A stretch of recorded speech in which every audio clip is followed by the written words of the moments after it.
के वंशज हैं, हम राजा राम सिंह के वंशज हैं, हम मंगल पांडे के वंशज हैं, वीर विजय सिंह पथिक के वंशज हैं, हम कोतवाल धन सिंह गुर्जर के वंशज हैं, हम बलराम सिंह नागर के वंशज हैं।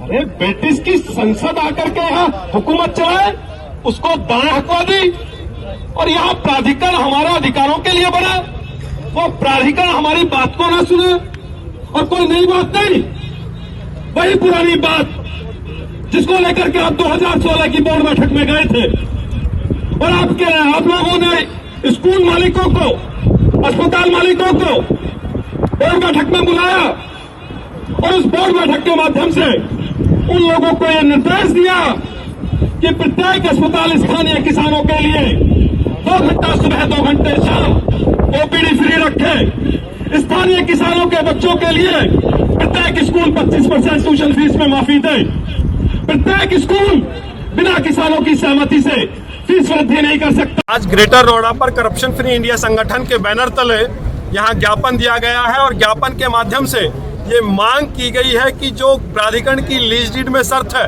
कि प्रत्येक अस्पताल में 2 घंटे सुबह 2 घंटे शाम ओपीडी फ्री रहे, गरीबों का इलाज निःशुल्क हो, और जो यहाँ स्कूल स्थापित हैं उन स्कूलों में स्थानीय किसानों के बच्चों का इलाज फ्री हो। इस बात को लेकर के हम लोग यहाँ आए हैं, और स्थानीय लोगों को यहाँ की औद्योगिक इकाइयों में जो युवा हमारे योग्यता के आधार पर उनको नौकरी दी जाए। और यहाँ आज ज्ञापन दिया है ओएसडी नवीन, ओएसडी जितेंद्र गौतम, दोनों लोगों को ज्ञापन दिया है।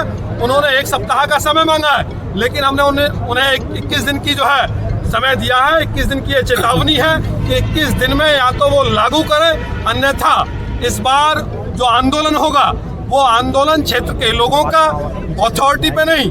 यहाँ जो स्कूल और अस्पताल बने हैं, जो ग्रेटर नोएडा प्राधिकरण की और उत्तर प्रदेश सरकार की बात को नहीं मान रहे हैं, उनके मुख्य द्वारों पर हम लोग यहाँ हल्ला बोल प्रदर्शन करेंगे। और आज विप्रो गोल चक्कर से और ग्रेटर नोएडा प्राधिकरण के मुख्य द्वार तक यहाँ तमाम सैकड़ों सम्मानित बुजुर्ग नौजवान साथी और किसानों के साथ हम लोगों ने पैदल मार्च किया है। इस प्राधिकरण के सोए हुए और भ्रष्ट लापरवाह अधिकारियों को जगाने का काम किया है। अगर ये लोग नहीं मानेंगे तो आगामी समय में इंकलाब जिंदाबाद के साथ मुंहतोड़ जवाब देने का काम करेंगे। बहुत बहुत धन्यवाद। तो उस बात को जो लीज डीड में लिखी है, जो अधिकार उत्तर प्रदेश सरकार ने और देश की सरकार ने हमें दिए हैं, हम उनके मुंह पे कहेंगे, और वो अगर तुम्हारी बात को भी नहीं मानेंगे और हमारी को भी नहीं मानेंगे तो फिर मैं आपके आके यहाँ ज्ञापन नहीं दूंगा। फिर तो अस्पताल पे ही ज्ञापन दिया जाएगा और मजबूत किया जाएगा। तो क्या हम लोगों के साथ बैठा उन लोगों को हेलो मतलब इतने लोग नहीं, साथियों एक ग्रुप बना लेंगे। हमारे बीच में भाई नरेंद्र घाटी आए चौड़पुर से, उनका भी बहुत स्वागत।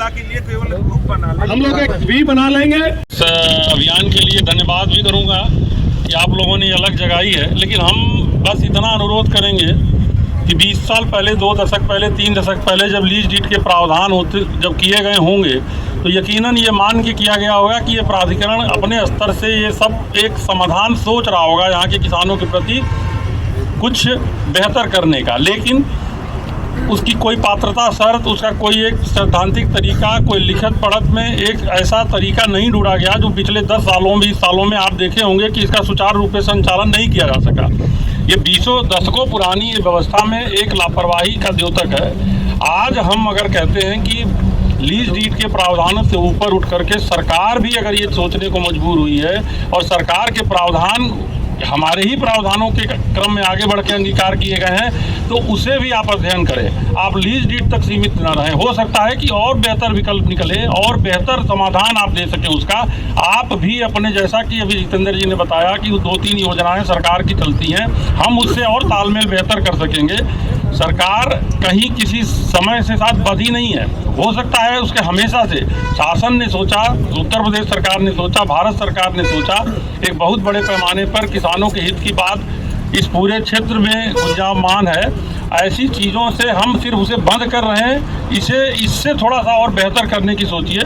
सिर्फ मैं तो यकीन के साथ कह रहा हूं कि जो आप कह रहे हो वो उसके लिए सारे क्षेत्रवासियों का सहयोग और आपका समर्थन है आपके पास, और प्राधिकरण उससे कहीं भी पीछे नहीं है।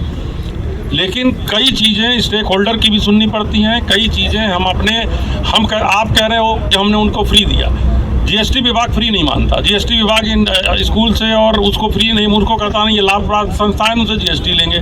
सारे के सारे जो प्रोविजंस हैं वो हम उनसे लाभ प्राप्त संस्थाओं के रूप में ले रहे हैं और कहीं ना कहीं प्रक्रिया संगत सुधारों में उनको हम नहीं एक्सेप्ट कर रहे हैं। ऐसी चीज़ों में उनकी भी बातें सुननी पड़ती हैं और उसका फिर एक समाधान का बेहतर तरीका निकलता है। लेकिन जो चीज़ इस्टेब्लिश है, मैं यकीन के साथ कहता हूँ उससे भी बेहतर उसका संचालन हो या उससे बेहतर उसका प्रभाव पड़े, ये चीज़ भारती जी को मैं आश्वस्त करता हूँ कि ये चीज़ें आगे दिखेंगी। क्योंकि साथी